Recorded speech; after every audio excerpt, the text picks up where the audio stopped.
Welcome back to Morgan's video blog, Morgan's online blog in video format. Today I'm here to share with you what good is an agent? Answers from writers.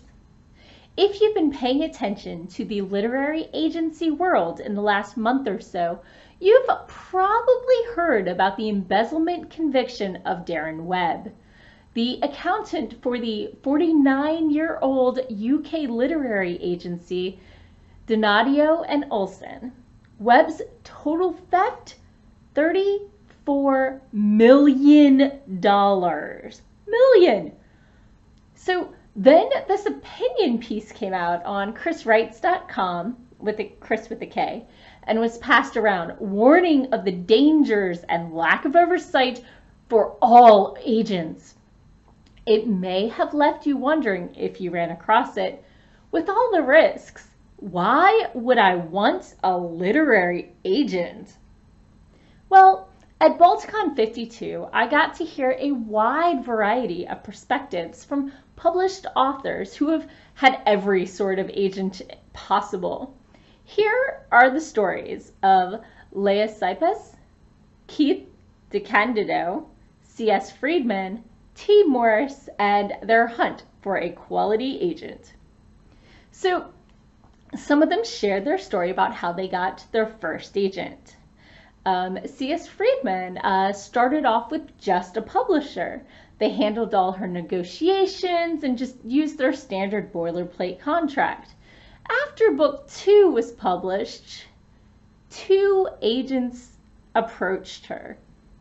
That's when she found out that the standard contract with agents has her share at 80% of foreign sales or TV deals, and the standard one, when it's just publishers negotiating, had her share at 50%. Not a scam, just standard rates. Keith got his start writing with media tie-in work, and in that there's really not much room for negotiations. But once he started original pieces, he'd already worked with a lot of the agents in the industry, and he knew who he wanted to ask.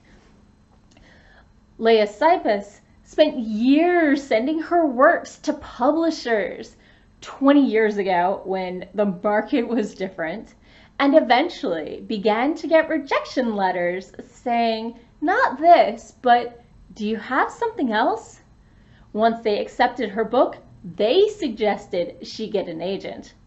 Not knowing any better, she asked for their suggestions.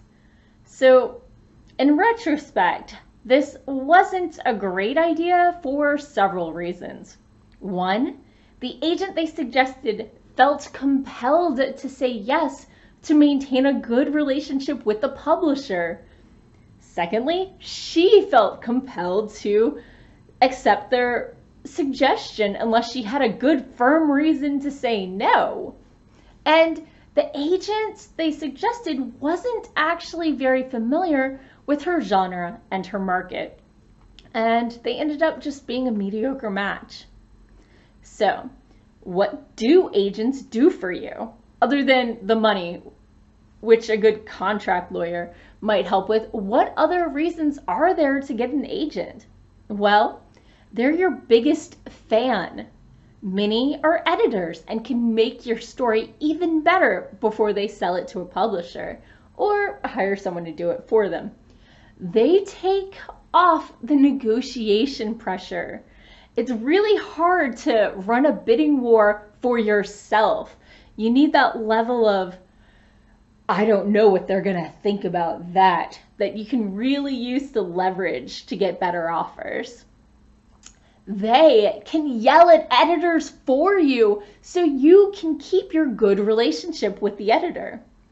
And they have relationships with editors already. They know what books publishers are looking for. Also, they can vouch that you will fix whatever and that your ego won't get in the way. It's more convincing when someone else believes it than when you say it. They manage your IP, your intellectual property.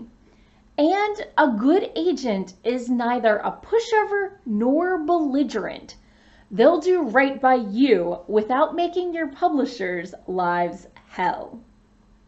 So, what do you do once you have an offer in hand? Oh, that glorious day. Once you have that offer, it's considered professional to send a notice to all the other agents that are sitting on your query and give them 1 to 2 weeks to respond. Do not lie to agents to get them to respond faster. Agents talk. Even if it works this time, they'll pay attention when you say it again. 2 weeks is about the limit that you should give them to get back to you, though. Maybe 3 if it's a summer or the holidays. Longer than that will make the agent who gave you the offer start to feel like you're using them to get a better deal.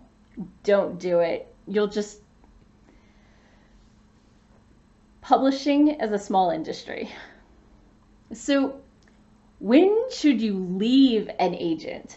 You worked so hard to get that agent. You thought that meant you'd made it, right? But sometimes it just doesn't work out.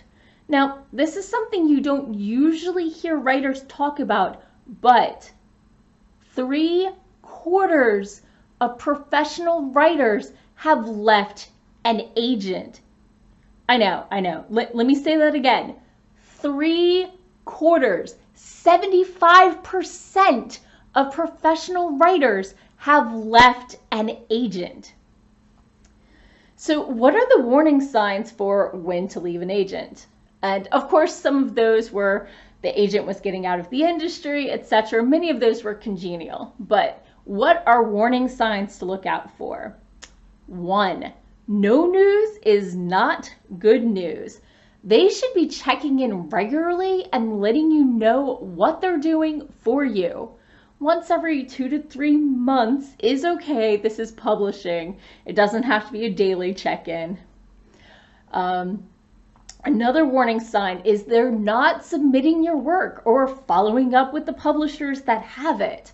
6 to 9 months is a reasonable wait for publishers, but your agent shouldn't just be sitting on their thumbs. Another warning sign, they've gone from no contact to immediate deadlines without warning. That typically means they've dropped the ball. Another thing, your career may have changed direction and they don't know your new market. And finally, your agent stopped fighting for you. Maybe you didn't sell like they hoped. Maybe they signed on fresher or bigger names. Maybe life came up and they're distracted. It doesn't matter the reason. Once they've stopped being your biggest supporter, it's time to move on. So how do you deal with leaving an agent? Well, no matter your personal relationship, an agent-writer partnership is a professional one. Once they've accepted you as their client, your agent is actually your employee. I know, it sounds weird. You should write a very professional and don't make it personal breakup letter.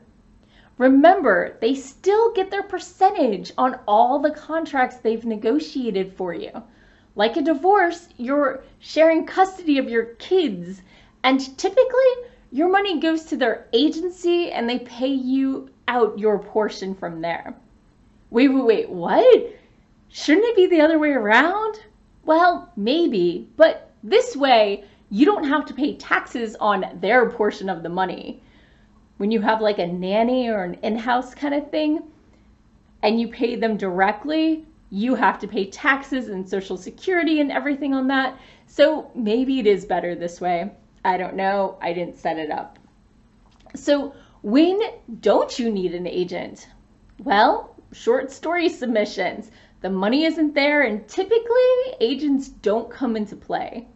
Note, a cover letter from an agent can help with the top markets.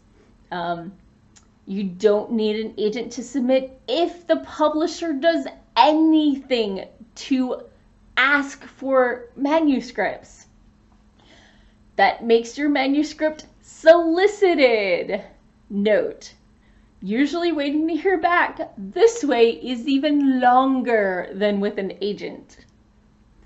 And if the agent you're talking to is schmoozing and talking about how they can see it as a movie, move on.